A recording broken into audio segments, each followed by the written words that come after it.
Muito bem, muito bem. Estamos gravando agora. Vamos falar com o Papai do Céu. Você tem algum pedido especial de oração para a gente colocar nessa oração agora?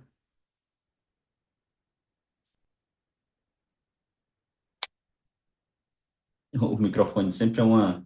É, pedir pelo meu irmão, que ele está afastado da família, muito complicado, sabe? Pedir por ele, que Deus ilumine a vida dele, os caminhos, os pensamentos, que ele possa discernir, saber discernir o certo do errado. Acabou aí se afastando dos filhos muito rápido, então é muito complicado. Situação muito delicada. Vamos orar assim. Qual que é o nome dele? Você quer Vamos. falar o nome dele? O nome dele, Luiz Gustavo Costa da Silva. Ótimo, Luiz Gustavo. Vamos orar por ele então. Vamos falar com o Papai do Céu. Pai querido, obrigado, Senhor, por mais uma semana que estamos aqui falando contigo. Queremos agradecer por todo o cuidado e proteção que o Senhor tem derramado sobre cada um de nós, mas em especial colocamos nas tuas mãos a vida do Luiz Gustavo. O Senhor sabe das lutas que ele está enfrentando, sabe da situação que ele tem agora. Então, por favor, Senhor, coloca a tua mão poderosa no coração dele, que ele possa reconhecer o que está acontecendo, a situação que está vivendo e em breve possa retornar para o seu estado normal, ali com a família, todos juntos, e isso seja apenas coisa do passado. Pai, cuida também da professora Gisele, dá ela um bom descanso durante este feriado, que o Senhor continue cuidando da família, da filha dela que está viajando, esteja com ela, a protegendo em todos os momentos. É a nossa oração em nome de Jesus. Amém. Muito bem, meu amigo, vamos colocar aqui, ver se você consegue. Tá enxergando direitinho aí? Tá aparecendo para você? Certinho? Maravilha. Então é isso. Nós estamos seguindo aqui a nosso plano de estudo. Nós já falamos sobre muitos temas aqui nesse nosso estudo. Já falamos sobre a Bíblia Sagrada, foi o nosso primeiro momento, onde entendemos ali, onde estudamos ali como entender a Bíblia, né? Por que que nós podemos confiar nela? Estudamos a criação divina, vimos ali o que que Deus fez em cada dia, em cada momento. Vimos a própria criação do ser humano, né? E como ele tem caído desde o momento que foi criado até agora. O pecado foi causando isso no ser humano, não só caído na sua questão ética e moral, mas caindo também na sua questão de estatura física mesmo, né? A gente foi ficando menor, né? Então, você vê que cada geração que foi passando, a gente não só foi vivendo menos, como foi ficando menor, né? E isso é terrível, o que a gente vive hoje. Vimos ali a questão do livre-arbítrio, né? Na escolha que o homem teve, de onde também surgiu a origem do mal, né, que nós falamos na semana passada sobre a criação daquele anjo de luz, né? A palavra Lúcifer, ela é especificamente a função, né? Anjo de luz, mas também é atribuído o nome de Satanás antes de ele se tornar diabo e Satanás, como se ele fosse um anjo de luz, como se chamasse Lúcifer também.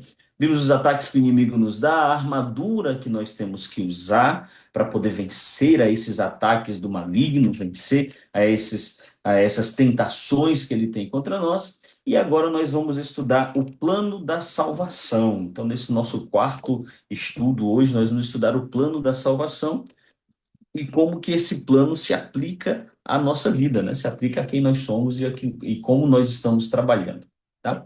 Então, o plano da salvação tem aqui alguns versos para a gente ler, mas antes eu queria mostrar esse cronograma aqui, certo? Que está aparecendo. Ele é um cronograma explicando o plano da salvação ao longo do tempo, tá? Então, desde a criação do homem, ali no início de tudo, e a própria queda do homem, né, foi passando ali. Deixa eu tentar dar um zoom aqui, que vai ficar mais fácil para a gente acompanhar. Pronto, então, desde a queda do homem, ali, depois da criação, foi passando ao longo do tempo, veio a primeira vinda de Jesus, tá? Tá gravado aqui ano zero, mas a gente não conta ano zero, né? Não existiu o ano zero antes de Cristo, ou zero depois de Cristo não existiu, foi ano um antes de Cristo e ano um depois de Cristo, né? Da era cristã.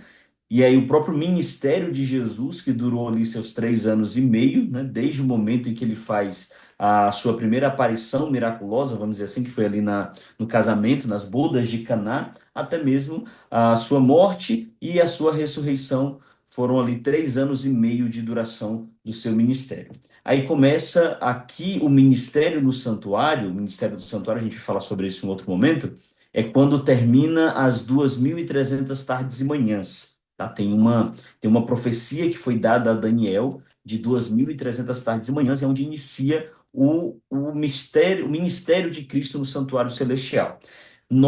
Hoje, nós vivemos nessa bordinha aqui verde, ó, né? Depois de que nós estamos vivendo bem aqui. Já iniciou o ministério de Cristo no santuário e daqui a pouquinho nós acreditamos será a volta de Jesus, né? Daqui a pouquinho. Então, esse é o plano da salvação. E aí, dentro desse gráfico, nós temos ali a volta de Jesus, nós temos os 1.000 anos, a nova terra e a vida eterna, tá? Então, nós já passamos por tudo isso aqui, estamos bem aqui nesse lugarzinho e daqui a pouco acaba tudo, né? Essa é a nossa esperança, né? A nossa esperança de que daqui a pouquinho acabe tudo. E aí, como que funciona esse plano da salvação e por que que ele é tão importante para nós? Na época dos sacrifícios, tá? Que os hebreus, que os israelitas faziam, esses sacrifícios, ele levava um cordeiro. Essa simbologia ela foi dada por Deus, tá? Então Deus mesmo deu essa simbologia para que o homem fizesse. Desde o primeiro cordeiro que foi morto para poder cobrir o pecado da humanidade, que foi lá no Jardim do Éden, né? Quando Deus está passeando ali pelo jardim, procurando Adão e Eva logo depois da queda, eles se escondem e a justificativa de por que eles estavam escondidos, eles dizem, não, nós estávamos nus e aí nós ficamos com vergonha de aparecer para o Senhor. E Deus pergunta para Adão, mas Adão, quem foi que disse para você que você estava nu?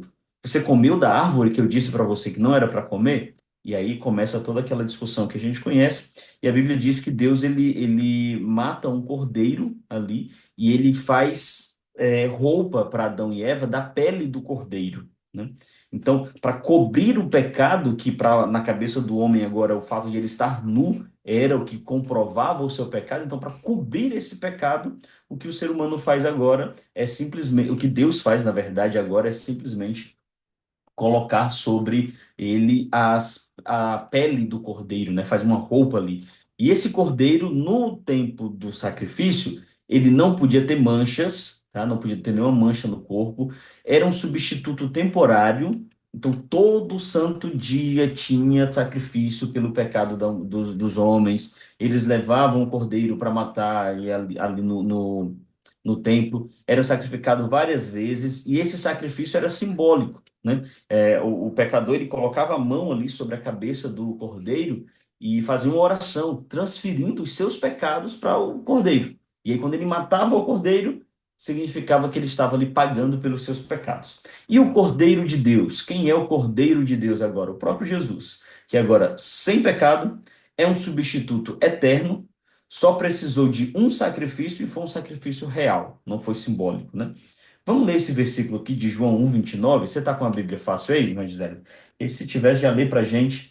ah, João capítulo 1, versículo 29, é o momento em que João ele se encontra com Jesus. Jesus está indo ali para ser batizado por João. E aí João ele expressa essa frase. João, capítulo 1, versículo 29. 29. O Cordeiro de Deus. Isso. No dia seguinte, vendo que Jesus vinha em sua direção, João disse: Eis o Cordeiro de Deus que tira o pecado do mundo. Este é aquele a respeito de quem eu falava quando disse: Depois de mim vem um homem que é mais importante do que eu, porque já existia antes de mim. Eu mesmo não o conhecia, mas vim batizando com água, a fim de que ele fosse manifestado a Israel. E João testemunhou, dizendo: Vi o Espírito descer do céu como pomba e pousar sobre ele. Eu não o conhecia.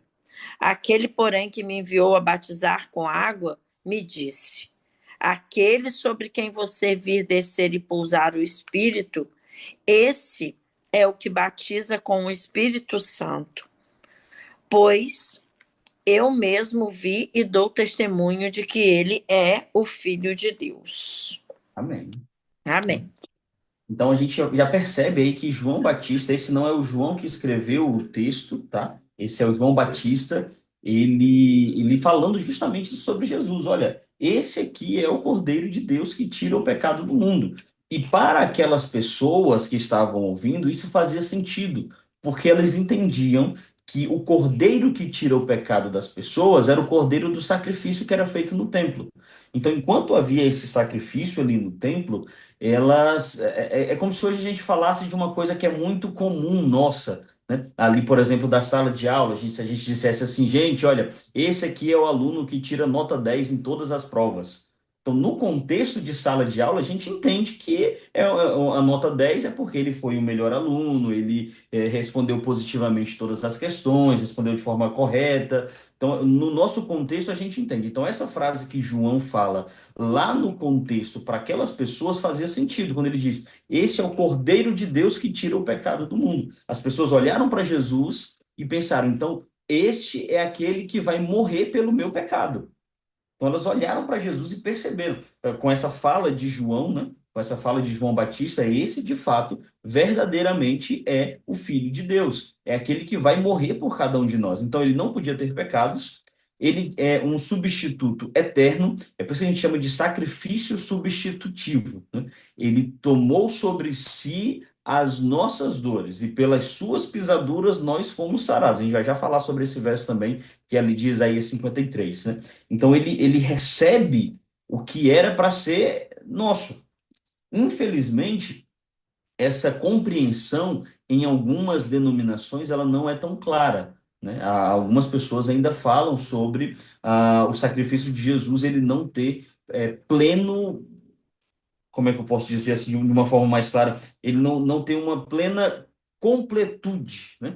Ele realmente pegar todo o âmbito do pecado. Algumas pessoas acham que o sacrifício de Jesus ele é insuficiente para que alcance o meu pecado, o pecado de outras pessoas.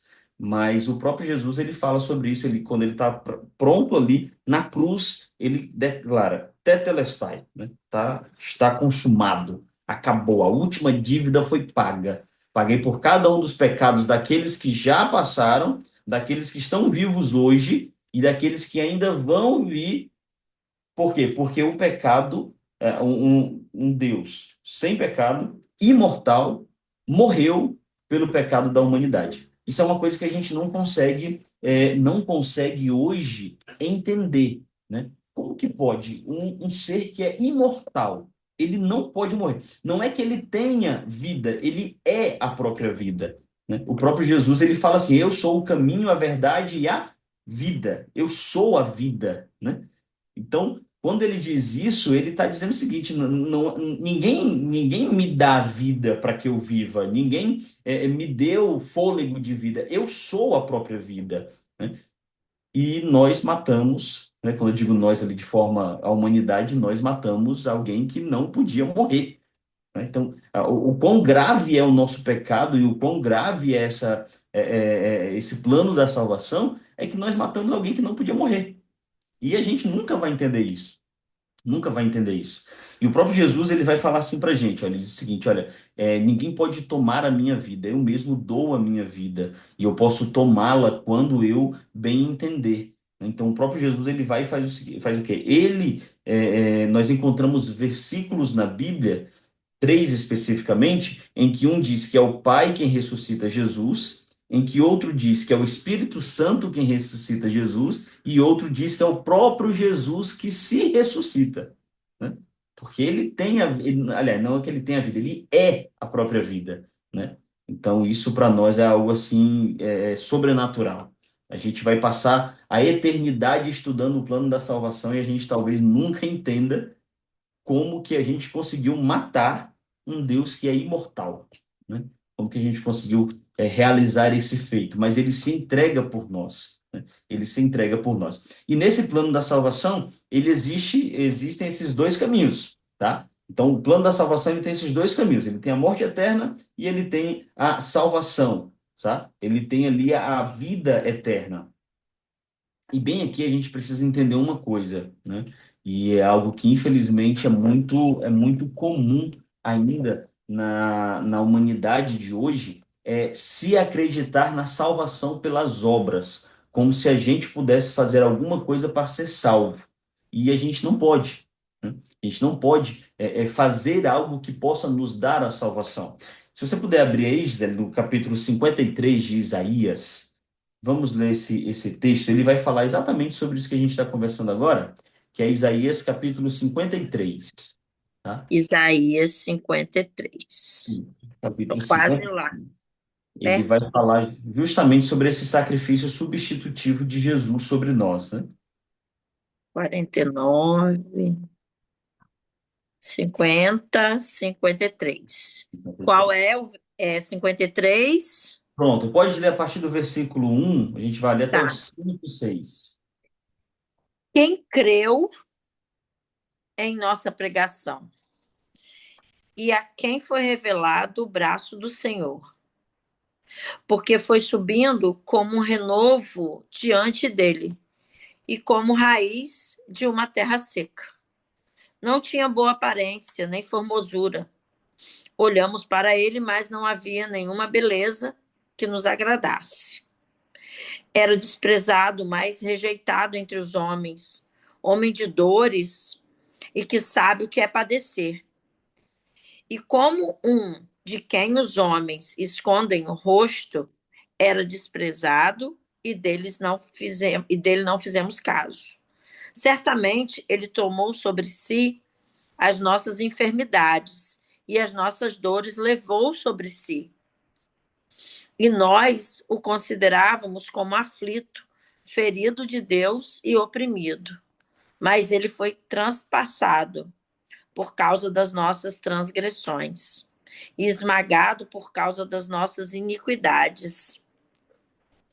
O castigo que nos traz a paz estava sobre ele, e pelas suas feridas fomos sarados. Todos nós andávamos desgarrados como ovelhas, cada um se desviava pelo seu próprio caminho, mas o Senhor fez cair sobre ele a iniquidade de todos nós. Ele foi oprimido e humilhado, mas não abriu a boca. Como cordeiro foi levado a matadouro, e como ovelha muda diante dos seus tosqueadores, ele não abriu a boca.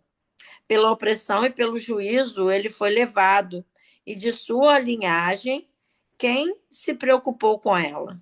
Porque ele foi cortado da terra dos viventes, foi ferido por causa da transgressão do meu povo. Designaram-lhe a sepultura com os ímpios.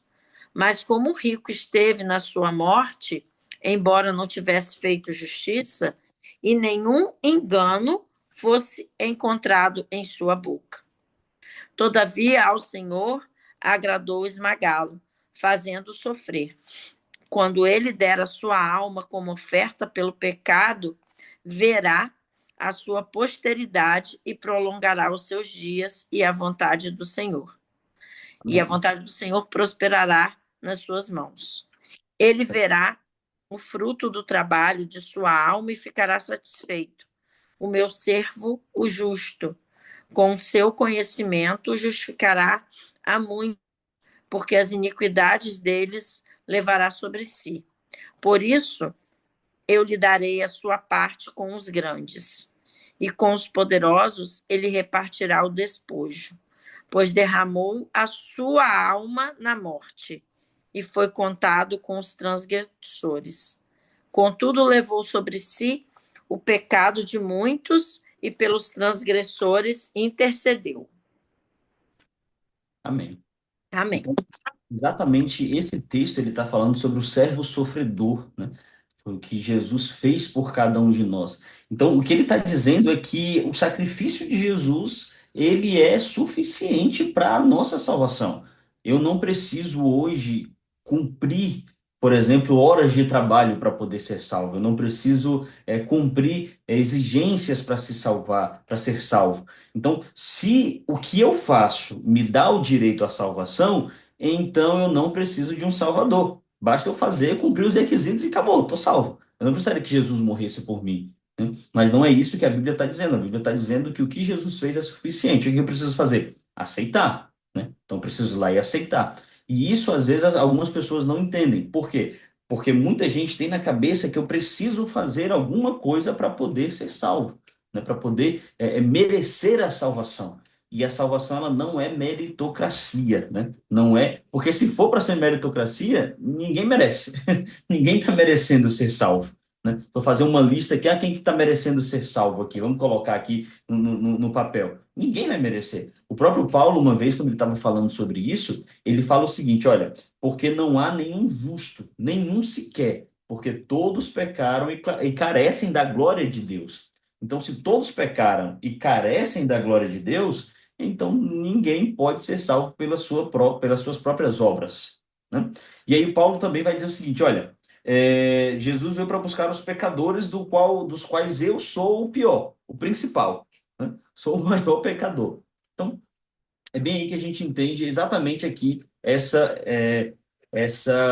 divisão entre o que é o caminho largo e o que é o caminho estreito, né? Aqui no caminho largo, a gente encontra pessoas, elas acreditando na salvação pelas obras, né? Que seria o quê? Seria o que eu faço me garante a salvação. Então eu vou ajudar as pessoas, né? Vou ali fazer uma benfeitoria para as pessoas, para que Deus ele veja que eu sou uma boa pessoa, para que veja que eu estou fazendo coisas boas, e então me deu direito à salvação. Só que nesse mesmo caminho largo, na verdade, tem os prazeres mudando, tem o egoísmo, tem uma série de coisas que levam, na verdade, lá no fim das contas, para a morte eterna.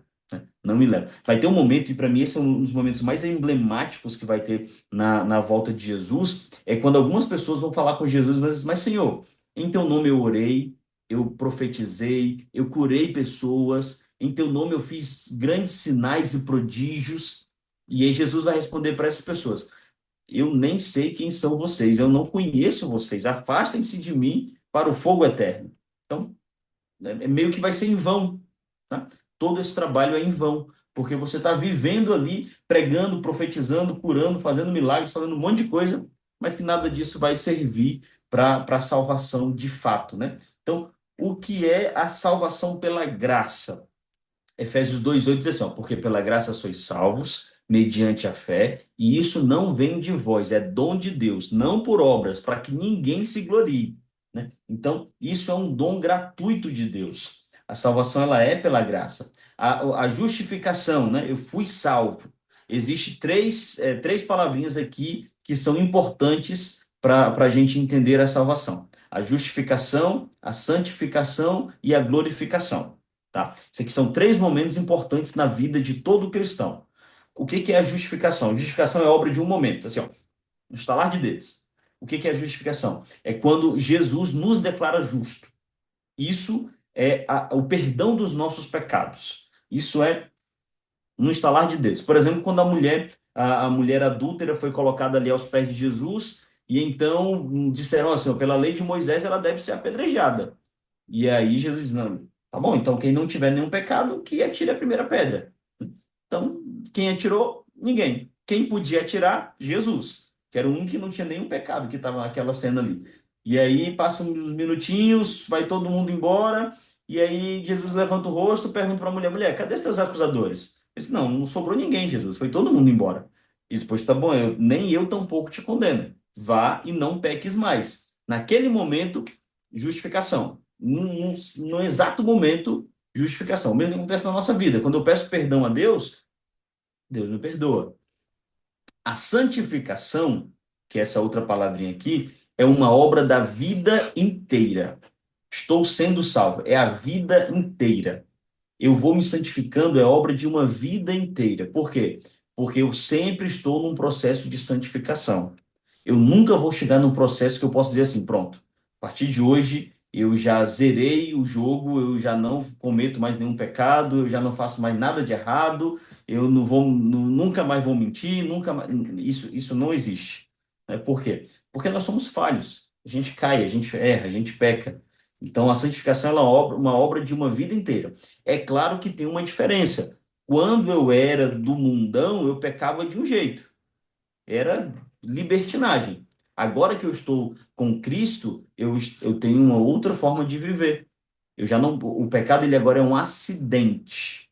Ele não é uma escolha, né? Ele não é uma decisão, ele é um acidente. Aconteceu um acidente e aconteceu o pecado, né? Não é uma escolha que eu vou ali, eu faço porque eu quero fazer.